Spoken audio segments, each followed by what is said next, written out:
Hello বন্ধুরা, বিরিয়ানি খেতে কে না ভালোবাসে। বাঙালি রসনাতৃপ্তির শুরু থেকেই বিরিয়ানির অবস্থান অনেক উপরে। স্বাদে গন্ধে অতুলনীয় রসালো বিরিয়ানিকে প্রত্যাখ্যান করবে এমন বাঙালি হয়তো খুব বেশি নেই। তাই বিরিয়ানির সুনাম এখন ছড়িয়ে পড়েছে সারা পৃথিবীতে। কিন্তু আমরা কি জানি এই বিরিয়ানির ইতিহাসটা কি, কে কি উদ্দেশ্যে প্রথম বিরিয়ানি রান্নার প্রচলন করেছিলেন? এ নিয়ে আছে মজার একটি গল্প। তাই আর দেরি না করে চলুন গল্প শোনা যাক।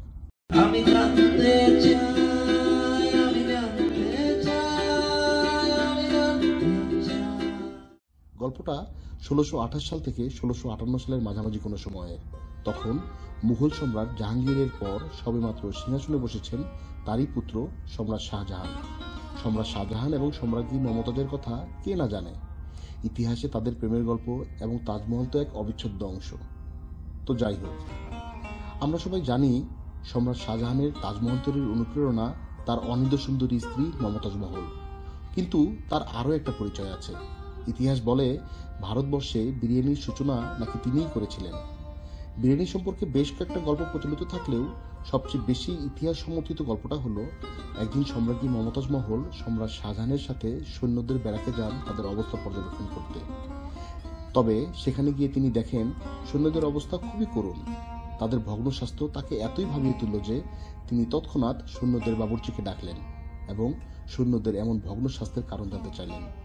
সৈন্যদের রান্নার কাজে নিয়োজিত প্রধান বাবুর্চি বলল, সম্রাজ্ঞী, রুটি গোশতে সৈনিকের আর রুচি নেই, আর এত হাজার হাজার সৈনিকের জন্য বিভিন্ন রকম খাবার তৈরি করাও সম্ভব নয়। সম্রাজ্ঞী মমতাজ এই উত্তরে খুব ব্যথিত হলেন। তিনি অনেক চিন্তা করে দেখলেন এত সৈনিকের জন্য সত্যিই বিভিন্ন ধরনের খাবার তৈরি করা সম্ভব নয়।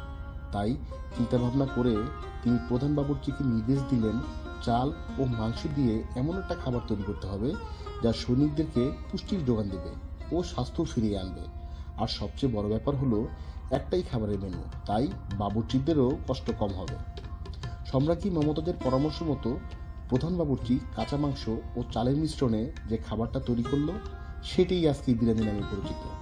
দারুণ স্বাদের এই বিরিয়ানি এরপর থেকে খুব সহজেই সৈনিকের ব্যারাক থেকে চলে এলো মুঘলদের খাবারের পাতে পাতে। আর মুঘলরা ভারতের যেখানেই গিয়েছেন সেখানেই বিরিয়ানিকে ছড়িয়ে দিয়েছেন। এরপর সেখান থেকেই এক এক স্থানে বিরিয়ানি পেয়েছে এক এক স্বাদের মাত্রা। এই কারণেই বিরিয়ানিতে আজ এত বৈচিত্র্য, এত রকম ভেদ।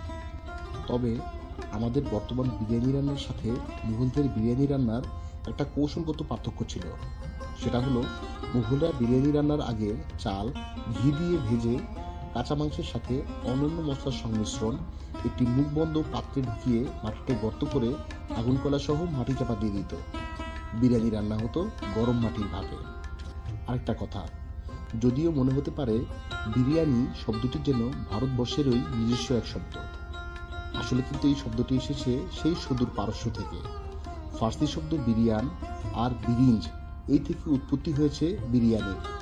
বিরিয়ানি শব্দের অর্থ হলো রান্নার আগে ভেজে নেওয়া, আর বিরিঞ্জ অর্থ হলো চাল।